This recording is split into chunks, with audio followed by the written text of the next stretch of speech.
Ladies and gentlemen, welcome back to the channel. My name is McCavity. Welcome back, guys. And today I want to go over something kind of, well, let's move on here with the old transparency kind of series that we have going on the channel. In the first video, we talked about how much small VR YouTubers make when it comes to ad revenue. And in this one, I kind of want to show everybody just how I go about doing my thumbnails. Look, man, the thumbnail is probably one of, if not the most important thing when it comes to clickability, discoverability on your video. You could have a good title, you could have decent content or good content, but if there's nothing there to click on, nobody's going to click on it. So we want to give ourselves the best chance to make the most clickable thumbnail that we can. Now there's 3 different tools that I know of, 2 different tools that I use, but I will show off the 3rd one here in a little bit. But I just wanted to go through, and this doesn't only pertain to VR. You could also do this in any other video if you wanted to, but this is kind of just how I go about making thumbnails. So I have this Ghosts of Tabor video right here. Of course, we have the Glock up, this Tan's catnip that we found in Raid. This is my little pose that I do at the end of my videos to get my thumbnails. So the first thing that I want to do is I want to take a screen grab of this. So we will use snipping tool or any other screen grab software that you want.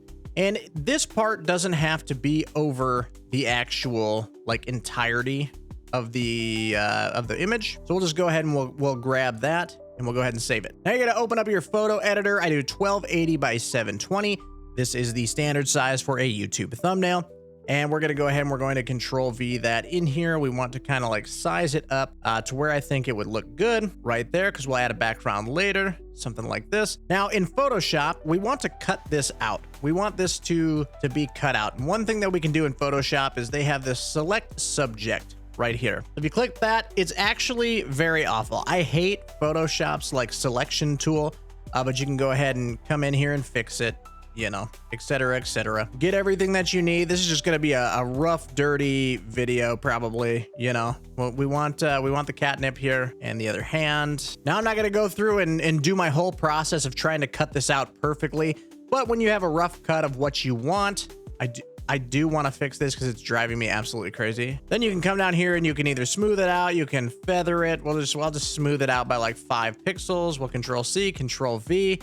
And there is our background. Now, you know, in Photoshop, because the cutout tool is so awful, I normally have to come in here and I have to spend a ton of time fixing this by cutting out certain things. See, like this looks awful when it's unzoomed. It doesn't quite smooth it out perfectly. You know what I mean? We got stuff like right here, but it's certainly an option. The next thing that we want to do is we want to grab a background. So I'm liking this right here. Let's go ahead and we'll clip this whole entire guy right here. Okay, I'll just save it, whatever, dude. Okay, and we want to make sure it is, oh, okay, so that's a pretty decent background that we have right there.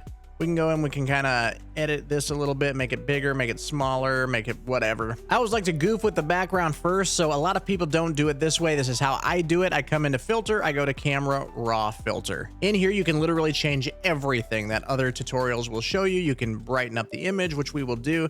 We'll add a little vibrance here, just a little tiny bit here, because the next thing that I want to do is I want to go to this color picker. I want to pick these colors like that. And then we can go like, let's make it like a little more green. And then we can kind of hit the saturation on it. Now we can come back in here and we can pick this guy. We can make those super red.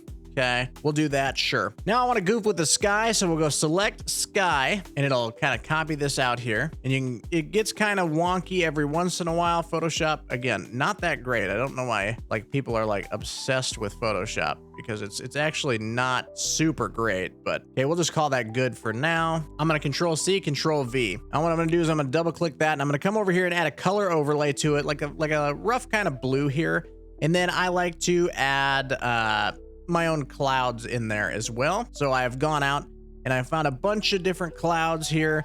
You can go find these on the internet. They're completely free, royalty free kind of stuff. We'll just toss that up there. Sure. We'll hit them with this cloud. We can bring that up here. Cool. Maybe hit them with this guy, get it really small, maybe smaller, something like that. You know what I mean? Cool. Now we can go ahead and we can grab all of this stuff and we can merge the layer together. The background here, the tower got sucked into that, but that's fine. Now we're going to go ahead and we're going to put our gun here, and we're going to go ahead and also camera raw filter. Nope, not that one. And here's how we kind of make the gun like a little plasticky. plasticky, right? Like look a little plasticky. So I do want to brighten this up a tad bit. And then we want to come in here and we want to give it a little texture of about 10, 11, little clarity of about 10, 11. And then we want to come down here to sharpening, hit that with about 80 and then 40 on the reduction, 40 something on the reduction. And it kind of gives it this nice little look there. I want to go ahead and I want to grab like maybe this orange here, brighten, saturate that up a little bit. Sure. Maybe we grab the green, you know what I mean? And we hit that with a little saturation, a little brightness. There we go. Cool. I typically always add like a drop shadow to the background, of course. Again, this is quick and dirty, so it's not going to look as nice, but this is kind of just the general way that I do it. Now we're going to grab that background. We're going to go ahead and add a filter, add a blur onto that. And I usually either do motion blur, so it kind of looks like you're moving, or we can do like a radio blur on that. Some people like the spin effect, so we can go down to like a 3 and have it spin. That's kind of neat. You can also use like a Gaussian blur, but I think for this we're just going to go ahead and use motion. Okay, and then I mean you're pretty much it. You can add an arrow if you want to add like a text to it, like let's just say streamer items or something like that. Go free transform on that. We can make it big like that. Come back into here, double click on that, hit it with a little drop shadow, hit it with a stroke. And there you go. In about, what, 8 minutes, we have a thumbnail. Literally the biggest problem that I see with a ton of Ghosts of Tabor creators, and that's not like the big ones or the medium ones or even some of the small ones. I'm talking the brand new, the tiny, the kids, right? The kids that want to make a channel, but they just don't know what's going on, and they have the absolute worst thumbnails out there. They have the game art with text on it, and it's like not well-placed text. It's not great.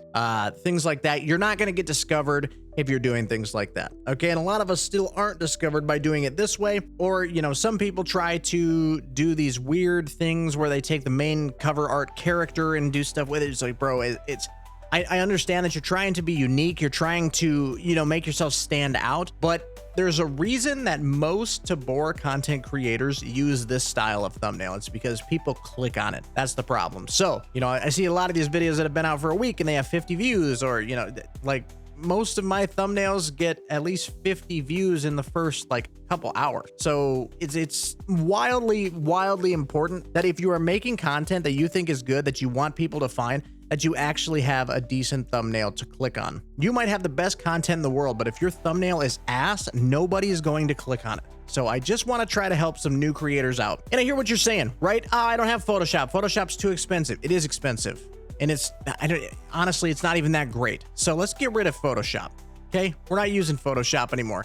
If I had to pay for one tool, it would be Canva. Canva's AI is absolutely insane. So I have a little canvas here set up for a YouTube thumbnail, 1280 by 720. Now what I want to do is I want to grab my pose here. We're going to pull it in. We're going to make it big, and then we're going to go up to edit, and we are simply going to hit background remover. Look at that. Actually, look at that, dude. This is a little wonky here, but bro, you don't have to do a single gosh dang thing. Now what we can do, we can grab that same background, throw it on there, make it about as big as you want it, and now we can kind of fiddle with it a little bit. So if we go to edit on that, we can go to adjust, and we can hit it with the brightness, and then we can come down here and we can hit it with a little bit of vibrance, a little bit of saturation on there, dude. We can go find like green and have it do like, there we go, hit it with the saturation there. Look at that. Beautiful, beautiful, beautiful. We want this to not, like the sand, to not be super saturated. We can give it a little sharpness if you want. Kind of just mess with it. I'm not going to do that, but okay.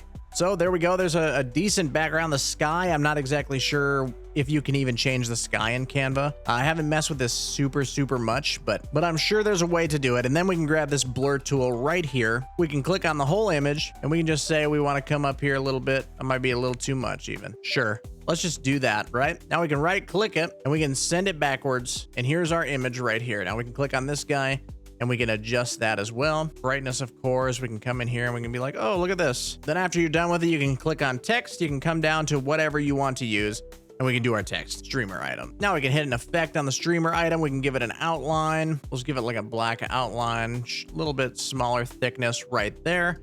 We can right click. Then we can go ahead and we can send it backwards. And there's a thumbnail. Okay. There is a thumbnail that is 90% more clickable than just grabbing the game art and tossing it back on. And that is the quickest and dirtiest way that I know how to make thumbnails in Canva. But I'm saying, man, as long as you have good lighting and a, not much going on in the background, the AI remover tool is leaps and bounds above anything that Photoshop cutout tool can do. The best thing in Photoshop is to use the pencil tool to draw, or the pen tool to draw out or cut out your design or weapon, and then kind of go from there. But if you don't have the time or patience to do that, you can use the selection tool, but it's just rough, dude. It's just rough. Now, the big combo that I actually like to do in this thing is to kind of just use Canva to cut out my image. So we put that image in here, we use the edit to pull out the gun and everything to cut it all out, and then you can go to share, you can go to download, we want to transparent background,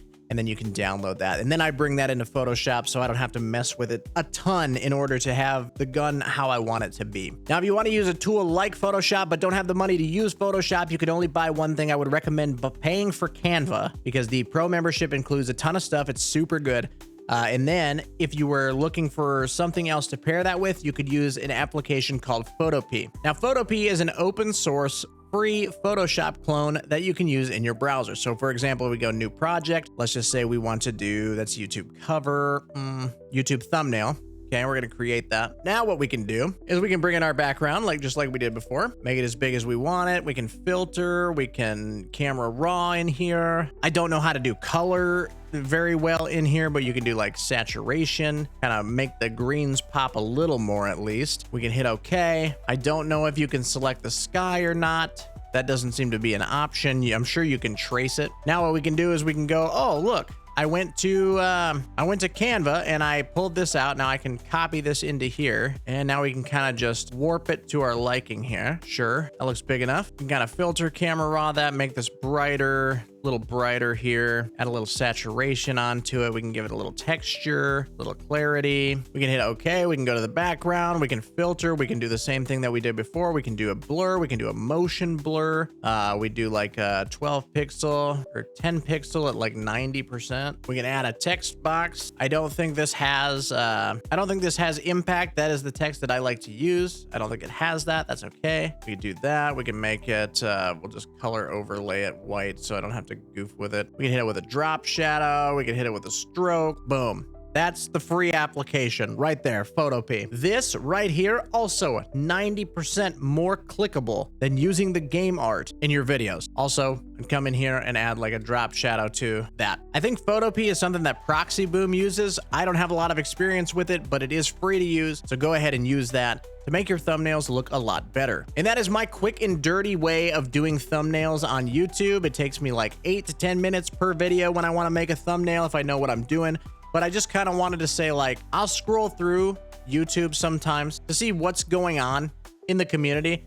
And here's kind of what I'm talking about, right? Tan, timeless, cryptic, timeless, tan, proxy. There's a reason even Zyrage has a character in here, but the gun is out here pointed where you can see it. Everybody that gets views in this sort of niche has the gun shown out like that. Is that the Windows background? Oh, there's your boy right there. Check that out. I just think that if something works, why would you not? Why would you not? Far too many people have good enough content that just go to waste because you don't have a clickable thumbnail. I really hope that this was helpful in some sort of way. You know, I really want to help the community out, especially, you know, the younger kids that don't exactly know what they're doing really, and they just want to try to get out there and make some videos and have people watch, and then they get 7 views after like 3 days, and it sucks because I've been there, dude. I've been there. And my thumbnails used to be ass, and now this is the way that I've done it. And I mean, you know, we've looked at the analytics in previous videos. It's not like my videos don't get clicks,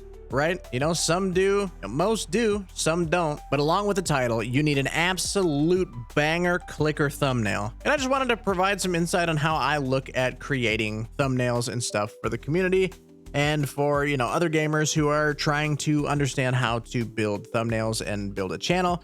And so there you go. That is the quick and dirty guide. I don't expect this video to get like any views, and that's okay. I just didn't have anything to upload today because for some reason I had 2 videos, 2 recordings locked and loaded, and both of them had no audio in it whatsoever.